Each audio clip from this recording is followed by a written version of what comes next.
अस्सलामुअलैकुम। ये रेडियो सदाए हुर्रियत जम्मू कश्मीर है। नसीमा खातून से मुख्य समाचार सुनिए। भारत में पत्रकारों को आरएसएस समर्थित बीजेपी शासन की आलोचनात्मक कथाएं लिखने पर हिंदुत्व बलों द्वारा निरंतर बढ़ती धमकियों का सामना है। भारत में पत्रकारों को ऐसी रिपोर्टों के प्रकाशन के बाद जिससे मोदी, बीजेपी तथा आरएसएस के समर्थक क्रुद्ध हुए, अपने काम को छोड़ना पड़ा।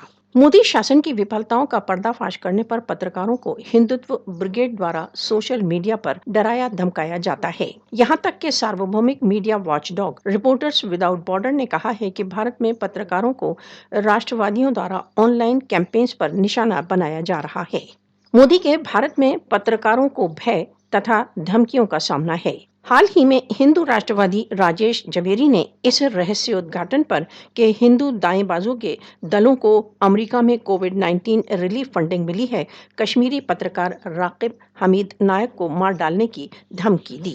कश्मीरी पत्रकार राकिब हमीद ने अल जजीरा के एक भाग में लिखा कि 5 हिंदू अतिवादी तथा धार्मिक दलों से संबद्ध संगठनों ने अमेरिका में $8,33,000 की रिलीफ फंडिंग ली है। अमेरिका स्थित नागरिक स्वतंत्रता समर्थक दल की सह संस्थापिका सुनीता विश्वनाथ ने चिंता व्यक्त की है कि यूएस पेंडेमिक राहत धन भारत में मुसलमानों तथा अन्य अल्पसंख्यक समुदायों के विरुद्ध हेट कैंपेन को आगे बढ़ाने पर लग सकता है।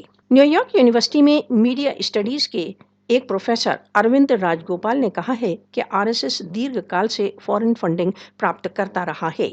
आरएसएस के नेतृत्व की हिंदुत्व शक्तियां भारत को एक हिंदू प्रभु सत्तात्मक राज्य में परिवर्तित करना चाहती हैं, जहां अल्पसंख्यकों को सेकंड क्लास सिटीजन का स्थान प्राप्त हो। मोदी के नेतृत्व की बीजेपी सरकार भारत द्वारा अवैध रूप से अधिकृत जम्मू कश्मीर में प्रेस को दबाने के लिए बहुत क्रूर नीतियां प्रयोग कर रही है। सच्चाई की रिपोर्टिंग पर भारत द्वारा अवैध रूप से अधिकृत जम्मू कश्मीर में पत्रकारों को राज्य के दबाव का सामना है। मीडिया पर हिंदुत्व आक्रमण सार्वभौमिक मीडिया संगठनों के लिए एक वेकअप कॉल है।